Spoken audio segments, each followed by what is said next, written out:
FUBO stock analysis and price predictions for Friday. Is Fubotv stock a buy? I'll be breaking all that down in this very brief short 1-minute video.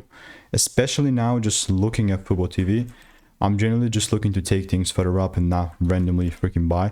Now, all I'm going to be doing is stick to my rules that I've done over 44,000 videos and 5 years of experience. So I've seen what's working for me. And this swing buy that I got is still going to see, because we're not yet reached 342 for this to be a break even.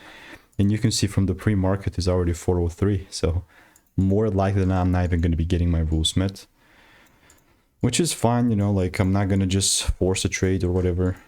With FUBO, I also got about decent amount of 10 results here in the Discord as well. So really nothing for me to force. And that's ultimately where we're sitting at.